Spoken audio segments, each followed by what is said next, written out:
Hi, I'm Sarah Subiata Bennett, your host for the Dallas Express podcast. Today we're addressing a critical issue that many prefer to overlook, but has become too widespread to ignore. Texas ranks as the second largest hub for sex trafficking in the United States. And as you'll find out, this isn't about strangers in the dark. It's about familiar faces. At the studio, we've invited two special guests to delve into this pressing issue. Ty Bowden, the Associate Director of the Net Fort Worth, has dedicated his life to engaging men in the fight against trafficking. Joining him is Nikki Lockett, a survivor who now focuses on empowering and supporting other survivors. Later, to offset this heavy topic, we'll do some team building with friends and have some fun as we all try Fowling for the first time. Thank you so much for joining us. I appreciate you so much for being here, Ty and Nikki. Ty, if we could start with you, I'm so eager to hear about your work. Can you tell us a little bit about the Net Fort Worth and all that you're doing there? Happy to. So the Net is an anti-trafficking organization primarily focusing in Fort Worth and Tarrant County. And actually the majority of our resources, staff time, everything that we do is focused on providing outreach, advocacy, and enrichment to survivors of trafficking. So we partner with the Tarrant County Prostitution Diversion Court, which is called the RISE program, and we provide social reintegration for the anywhere between 40 and 50 women that are in that program at one time. So we do advocacy where we are visiting women in jail who have prostitution or similar charges, just letting them know when you get out, if you're looking for a different way, there's people here that love you and care about you, and there are resources for you. We have a weekly support group for any woman who's experienced any form of sexual exploitation that can come, whether that's actively ongoing or it's 30 years in her past, a place to build relationships and heal. So everything that we do is relationally based. And we believe really that all we are providing is support and opportunity for these women to rebuild their lives on their own, because that's what they're capable of. Their dignity has been stolen, so they need the opportunity to rediscover that dignity on their own. And so through classes that are everything from very focused, trauma-specific classes to what they've experienced to help them process that, all the way to things like mindful movement where they're doing yoga or dance class, and then things like financial literacy and GED prep. We provide opportunities for these women to really drive their own recovery and figure out what they need best. And then Nikki, if you would just share a little bit with me, a little bit about your personal journey as to how you even became a survivor of sex trafficking. It's really important, like you said, to address the traumas. And a lot of experiences that I had in my life, it groomed me to become a victim of that. I experienced sexual abuse as a child, and then I was groomed also by a church member, honestly, that used to fondle me and give me $20. So that it's like I was in the 7th grade, and it was like, okay, I didn't know how to protect myself, and I didn't tell nobody until later, like a year later, that it was happening, and my mother addressed the issue. I think it distorted my thinking on what sex is, Of course. And so if I was in a relationship, so to speak, and I would, become intimate with my partner, and I didn't get no money, I thought that I was being used. But I definitely feel like the community grooms you, especially now with the internet and the music videos, and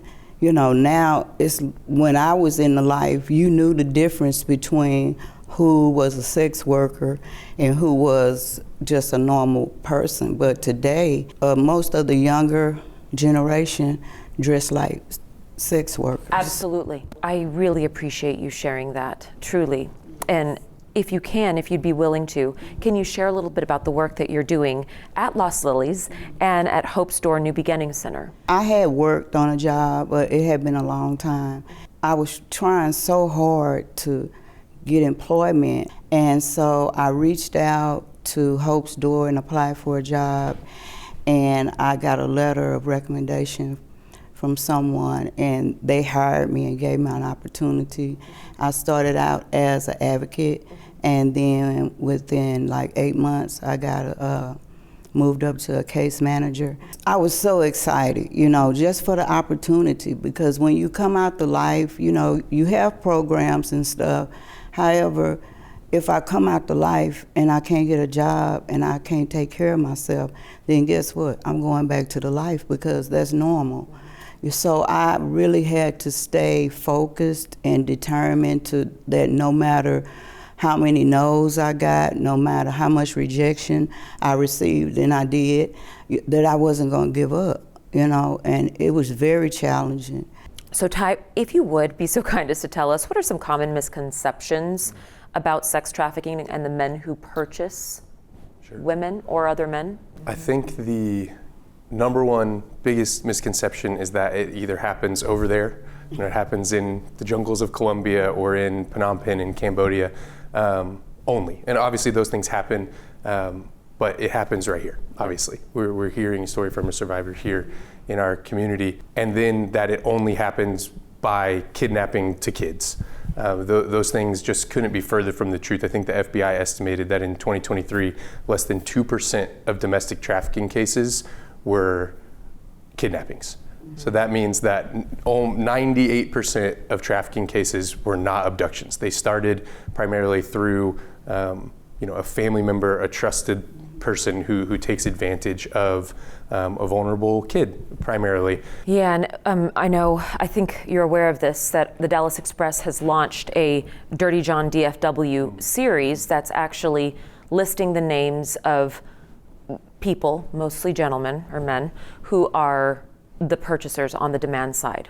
And it is really, there are neighbors. It's the pastor, the plumber, the manager here, and that is the most frightening part of it. In Dallas, I know that there's been a slight rise in sex trafficking offenses that have been logged by our law enforcement individuals, but prostitution-related crimes have soared. And what I found to be really interesting, it says here, in terms of the former, 54 offenses were clocked as of December 21st, for a year-over-year increase 5.9%, but prostitution offenses have grown 99% over the same time frame. How would you all clearly indicate the difference between sex trafficking and prostitution? Honestly, when I came out to life, I knew nothing about human trafficking. Mm-hmm. It was always prostitution. If you come from certain communities, it's a way of life. You know, it's how you get the bills paid.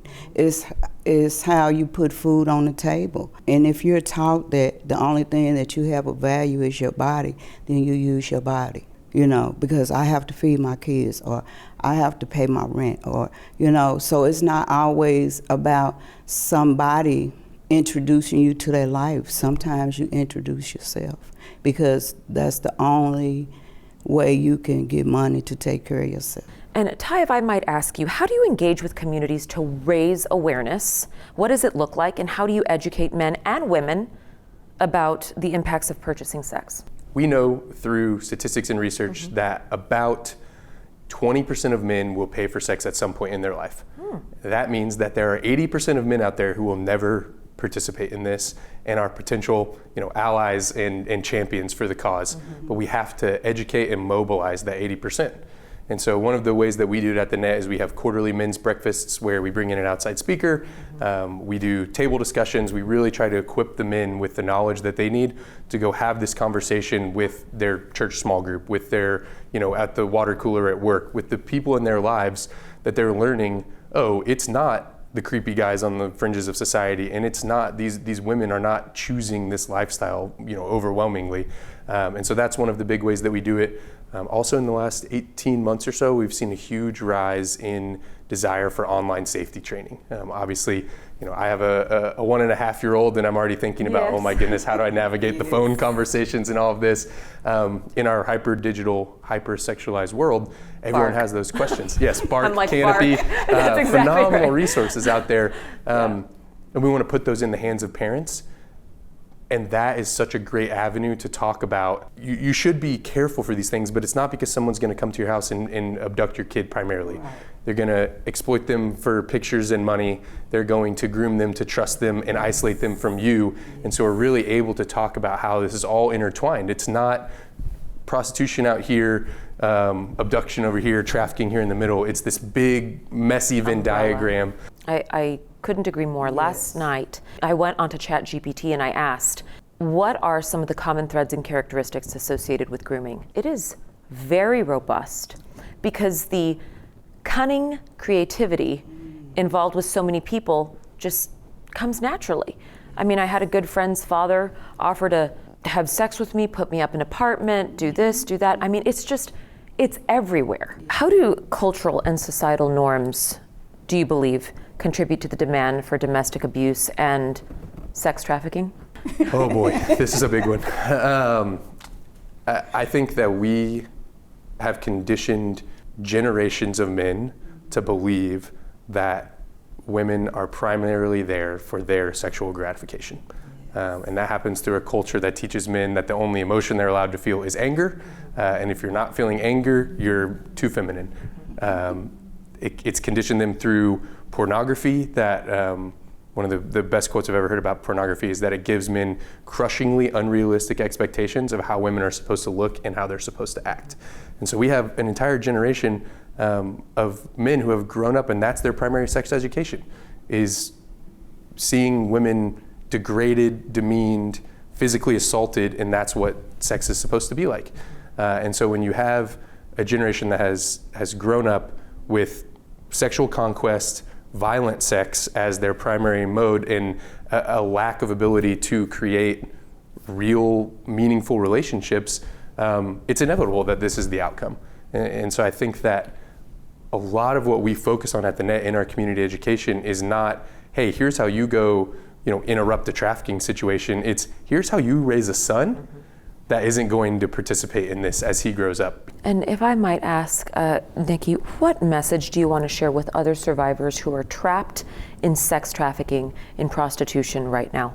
I think that just reach out to these different organizations because, when I was in the life, it wasn't a lot of organizations that helped ladies that were street workers, but now it's a lot. It's a lot of places that help, that you can be housed, or you can get educated, or you can get job training. You just got to reach out to somebody.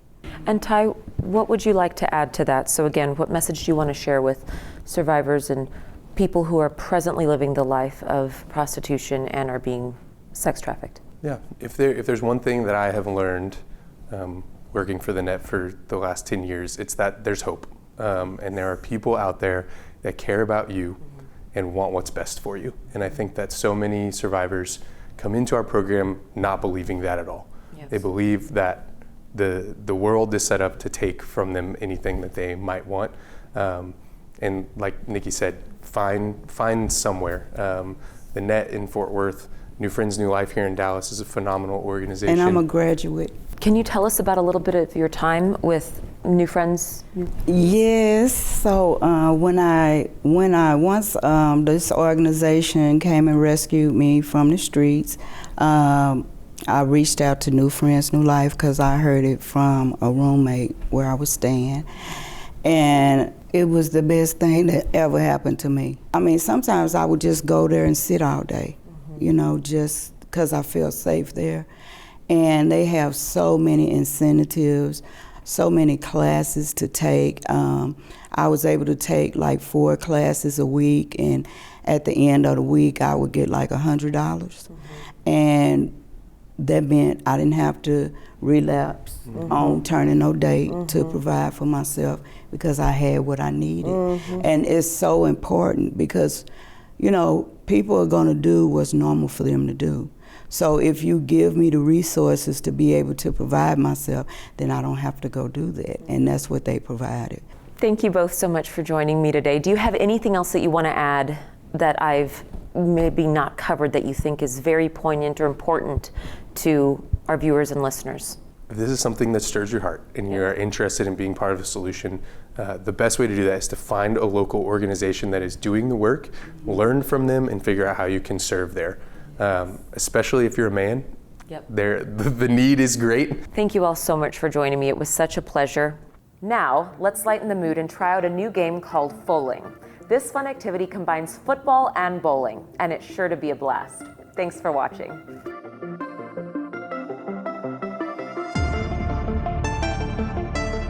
Or just to knock down all the pins before the other side does. So any way the pins fall down, it counts as knocked over pins. So you can throw the ball any way you like as long as you're not kicking the ball. The only way to play defense, if the ball bounces, you can grab or knock it out the way before it hits the pins as well. Blondes versus brunettes.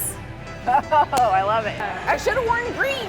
I know. May the best hair color win. That's right. No pressure here. You married a football player. Oh, terrible. Oh, you got two. Is that good? I got that one down. You got it, girl. This is not good. Oh, nice. Oh! No, it was nice. I might have to do an underarm like that. Oh, yeah, girl. Oh, yes. We'll work the Watch head. out, ladies. Pure athleticism here. We're all going to figure out what works the best.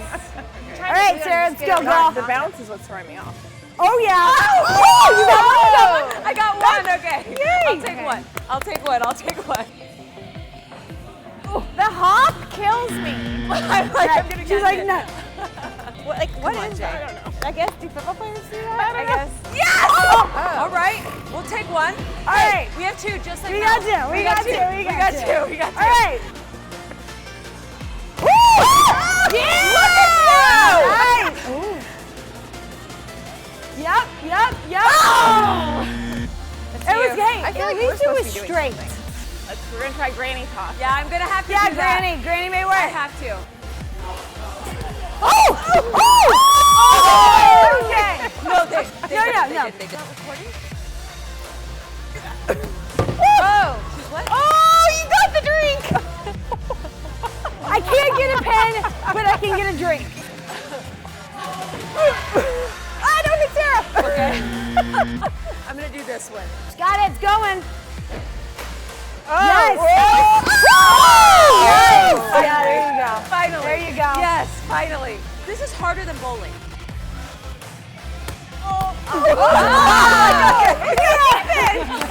Okay. All right, Sarah, let's go, girl. Oh God, I'm so I'll take one. I'll take the one. Adds up. That didn't work.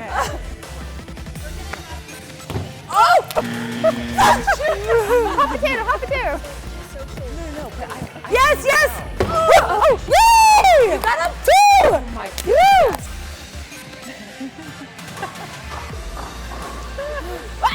Oh, That was a good close. throw. Dang it. That was close. She's got a good arm. Oh, no. Darn Dang it. it. Yes! Woo! We have one left. When you're like the whole release. Oh, Right. just got- Oh! Nice. Good throw, Lynn. Now it's good You one. got one, girl. Let's see how good of a damn woman you are. Oh God.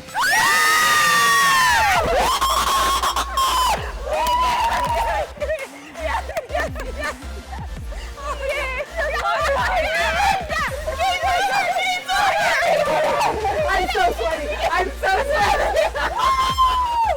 I'm Lindsay Smelser. I have two kids who this would be a great spot for them. They're athletic, they're competitive. Didn't know that this existed, and it's a bit of a fun take on bowling and football together. I feel like this could be a good night out in the town. Yep. Throwing the ball, having a little fun, maybe feel like you're at the nightclub a little. Okay, a little booty shaking here. There was. So yeah, I have 4 kids who are extremely active. We are always looking for new activities, outings. I had never heard, at first I thought this was like bowling, and then there was a typo with the F. That Sarah couldn't And so spell. I showed up and I looked around and I was like, wow, what a cool concept. My kids, all 4 of them, I have 3 boys and 1 girl, all would love to do this. I think it would be a great birthday party spot. Not sure if that's what they want to do, but I think kids of any age would have a great time here. So for me, someone who's always looking for something new because the summers get long and drawn out, this would be totally up their alley, something new to try out. So I would totally come back again.